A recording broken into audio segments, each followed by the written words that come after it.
quantum leaping. We're quantum leaping. I thought that would be a good talk title for today after the week that we have had here at Unity Center of Peace. We have quantum leaped. And in case you're new or you haven't been here in a while, we have just completed this intensive spiritual education and enrichment classes. 10 classes total here, sandwiched in an oasis, a healing oasis that was created by alternative healers and spiritual leaders who were sharing of their loving gifts here. I mean, it was really quite something. And the group consciousness raising from that event is something I might call quantum. You know? You feel that? I mean, really, which is really kind of a non-linear, rocket-like type of growth to the next level. You know, usually we climb up a ladder one rung at a time. Our spiritual growth is often 1 or 2 steps forward, sometimes 1 step back. But if the conditions are right, and at some level we are open to that possibility, it's like we are lifted and carried to the next level. All right. Yeah, you feel that? Okay, so, you know, you might want to think about, oh, I don't know, maybe like a little frog. A little frog sort of leaps along from lily pad to lily pad down the river to get to the far shore, where there is a guru, a froggy guru waiting for this little frog. And so this linear leaping from pad to pad might take hours, maybe days, and by the time he finally gets there, who knows? It could be gone. It could be like somewhere else, another river, teaching somewhere else. But what if we were to pick this little guy up and carry him to the far shore and then just deposit him there? There he is. Oh, froggy guru. There he is. That's what it's like to quantum leap. We are quantum leaping. Yeah. And speaking of quantum leap, does anybody remember that TV show, Quantum Leap? Do you remember that? Yeah, Scott Bakula. It was, not only was he leaping from one time period to the next, but he would leap into other people's bodies. I think he was, like he became a new person with each episode in order to right the wrongs and, prevent some catastrophe from happening, right? And there have been a million knockoffs of that idea. And I love them all. Because it expands our awareness of what's possible, of what we know in this three-dimensional, time-bound, limited physical world, at least so far. But quantum theorists will tell us that we live in a multiverse, and there are numerous parallel universes where all the possibilities are happening simultaneously. How's that for expansive thinking? It's kind of hard to wrap your brain around that. But it can expand our idea of what's possible. First in consciousness, that's where it all starts, right? It's all created first in consciousness, and then in our experience, both individually and collectively. We can have quantum growth collectively on a global level, and we have had, indeed, many times. If you think back in human history, many events have happened that have been a quantum leap for, humankind. Landing on the moon might be one of them. The advent of the internet, It's like suddenly everyone, everywhere, no matter who you are or where you are, you have equal access to information and disinformation equally.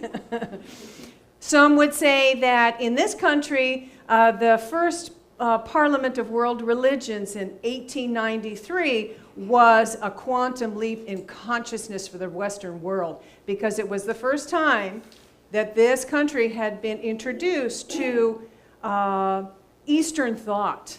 Swami Vivekananda was here representing Hinduism. He opened up our consciousness about ancient Vedic thought, ideas of oneness, ideas of this one light, that we are all emanations of this one light. That was new. There was also a Zen Buddhist master who was here, the first time anybody heard about Zen Buddhism, and those ideas then began to create this rich soil with which, the new thought movement was really rooted and began to grow from that. So, you think about that. I could probably go around the room if we had time and everybody could think about an event that made this quantum leap, collectively.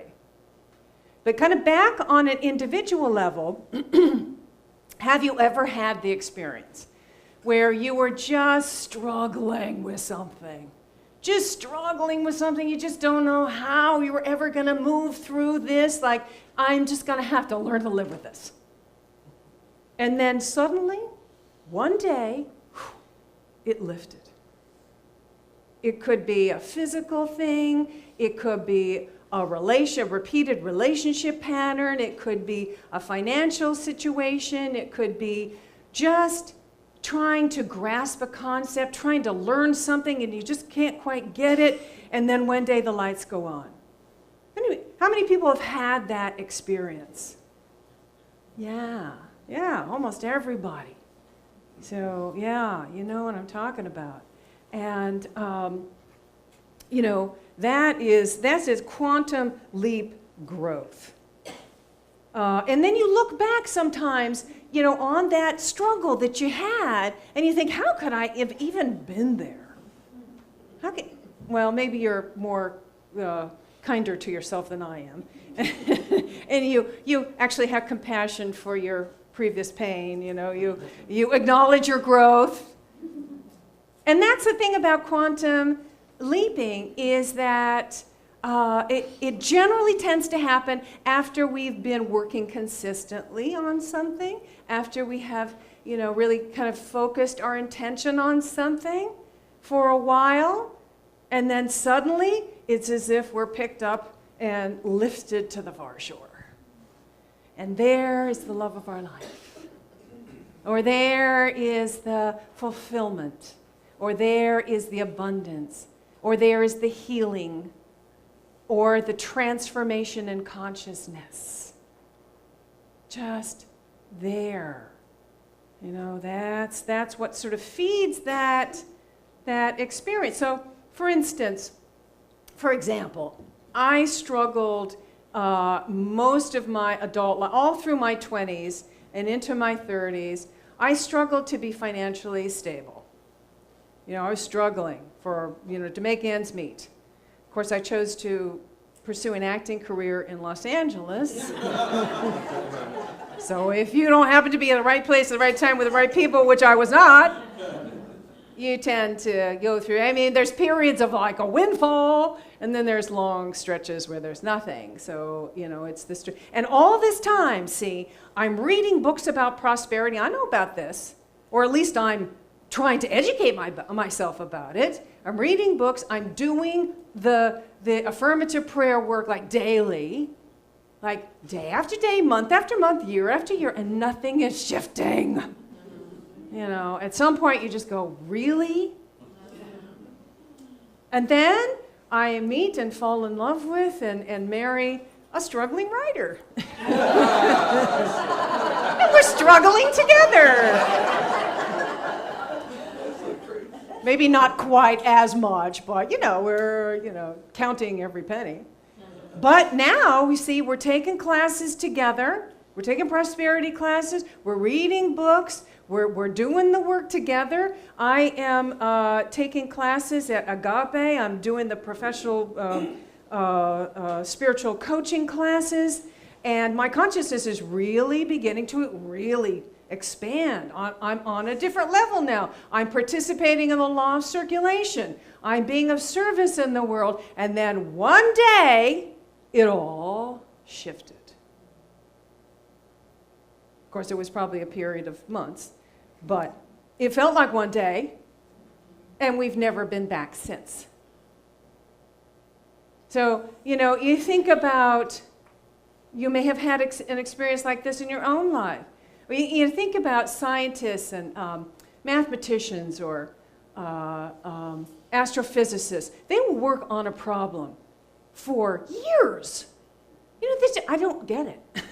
But they will work on a problem and continue to work on a problem, and then one day, it's sort of the answer comes. Or an inventor. There's so many stories of inventors. Edison. How many years did he work on creating a viable light bulb? And then one day, it's the light bulb moment. Literally. And then, okay, so there's that, right? You're following me with that, right?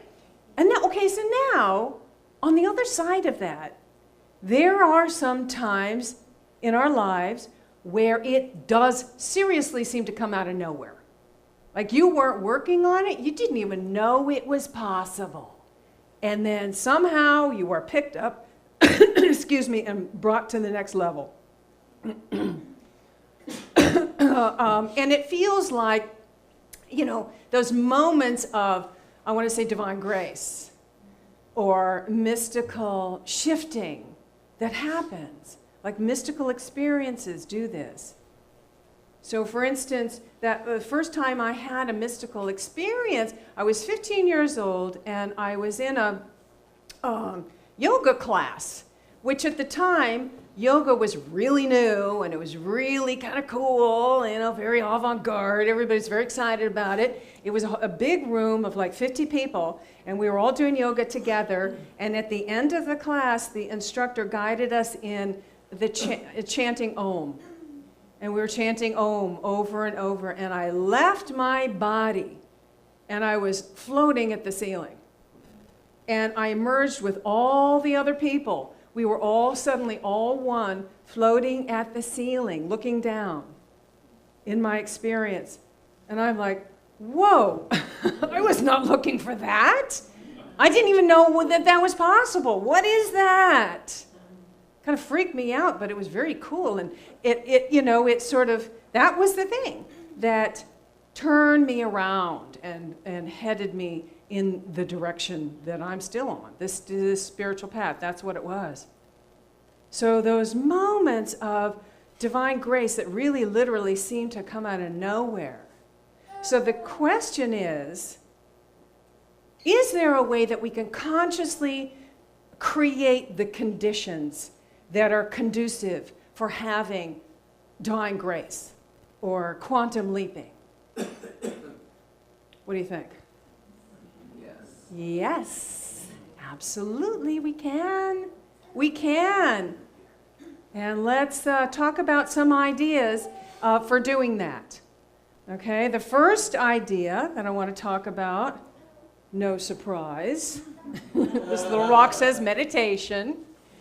Meditation, we just completed this week where we took this deep dive into meditation here with a terrific group of people. And we were exploring the concept, the ideas of, sort of decluttering. I think Judy, you were the one that came up like decluttering the consciousness, sort of creating a sense of spaciousness in our minds and in our hearts so that we can let light through. So that we create room for love to happen, where we transcend the thinking mind so that we can have a direct experience of spirit. That being in the silence, and whatever gets us to that place in the silence, whatever that is for you. And, there's so many different kinds of meditation. That's a thing. So if you felt like, well, I've tried this and it just didn't work for me, or I can't do that, then I would suggest that you just haven't found the right kind of meditation, because there's so many different types, including walking meditations with your eyes open, or being in nature, whatever it is that gets you to that place of silence where it's just pure beingness, where you experience pure being. That's where you sort of transcend that thinking process and you experience who you truly are. There was a teacher, an early Unity teacher, who was teaching meditation, Fillmore's version of the silence, entering the silence. And he said this about the practice. The purpose of the silence is to open up new avenues of mind and paths in consciousness to illumination. Paths in consciousness to illumination. And this was like written in the 1930s. So if we were to say that same idea today, we might say meditation opens up neural pathways in consciousness so that we can it creates an experience of deep peace and transcendence.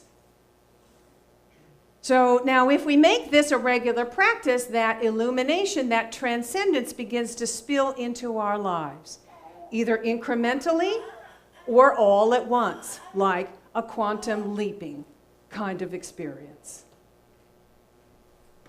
With me so far? Okay. All right, the second idea that I have is retreating. How many of you have had sort of quantum leap growth after a week or so at some kind of retreat, whether it was either here this week at UCP or Canuga or Yogaville or wherever you go for your spiritual retreats? Have you had that experience? Yeah. I think it's because, you're immersing yourself in this nurturing environment, nurturing practices. You're surrounding yourself and availing yourself of the wisdom of the spiritual teachers and leaders. And, there's this intensive diving into spiritual practice. So you're creating these conditions that are conducive to quantum leaping. Now, that doesn't always happen. Sometimes what happens, and I don't know if any of you have experienced this, but after you come back from a retreat, you're at a retreat for a week, you come back, you're feeling really good, you're flying high, and then a day or two later, you just crash. You just crash. All those old patterns come back, because, of course, they were not really dealt with. They were just swept under the rug, kind of, and so now you're back in your daily life, and they're like, hello, here I am. Deal with me. Which is what I was talking about a few weeks ago with that talk on the shadow self. So if you missed that talk, you might want to, and if you're interested, go in at the archives like 2 or 3 weeks back for that. Okay, so the third idea is to surround yourself with fellow seekers. To surround you, and even better, surround yourself with people who are at the level that you want to be at. Really, it's a great formula for quantum leaping. If you're a tennis player and you want to play with people who are better than you, right? And although that can be really frustrating, you're like, why am I doing this? If you stick with it and you're patient, your partner is patient, you will quantum leap in your tennis abilities. Well, the same is true for spiritual growth or any area that you want to have, you want to get to the next level. Seek to be around the people who are already there, and you will begin to pick up ways of thinking, practices, patterns, whatever. It's like through kind of osmosis, it seems like your vibration is raised and you're at that next level. So that's a really important way to do it.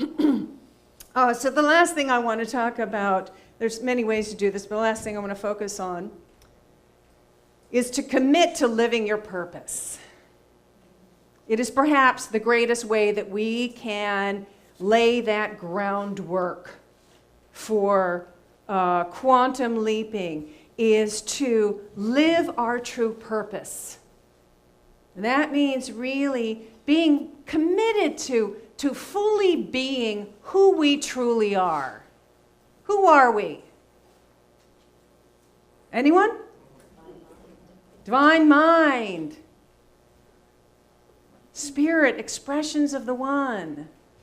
So fully committing to being who we truly are and doing what we came here to do, which for most of us at this period in human history is usually about being of service in some way, either to our fellow man or, to the world at large. Being of service in some way, whether that, little or big, it doesn't matter. Being of service. This time in human history on this planet, really what the world is crying out for are people who are willing to be light bearers, spiritual warriors. We're people who are committed to really being a healing presence in the world. That's what the world is seeking. And that's what our soul is seeking. That's why we came here. And when you are about that, when you are working in that direction, the universe is going to support your every effort. The universe is like, yeah, okay, I'll support this. When we are willing to sort of let that ego self kind of go, and we are really focused on and actively engaged in our true purpose, life flows. Things begin to fall into place. Divine grace happens. That's how it happens. And it's not completely selfless because we benefit so much. When you're expressing your full divine potential, that feels good, doesn't it? Feels good. When we are coming from our heart and we are practicing loving kindness in our thoughts and our words and our deeds, not only are we helping to heal mankind, lift the planet, be a light into the world, but we're also laying the groundwork for our own quantum leaping. Margaret Wheatley says in her book, Who Do We Choose to Be? I can't imagine a more important task than to consciously choose who we want to be as a leader in this time. We must understand the time we're in. Focus our energy on what's possible and willingly step forward to serve the human spirit. Willingly step forward to serve the human spirit. And then you see, we are working to create that consciousness, that collective shift, that collective quantum leaping on a global level. We are instrumental. We can be instrumental in laying the groundwork for that quantum leaping of humanity. Can you imagine anything more fulfilling than that? Yes? Yeah. So let's affirm together, I am fully committed to being who I truly am. Fully committed to being who I truly am. I am living my vision. Living my vision. I am laying the groundwork for quantum leaping. Laying the groundwork for quantum leaping, both in my life and in the world. Both in my life and in the world. And so you are. And so I am. And so it is. So it is. Yeah.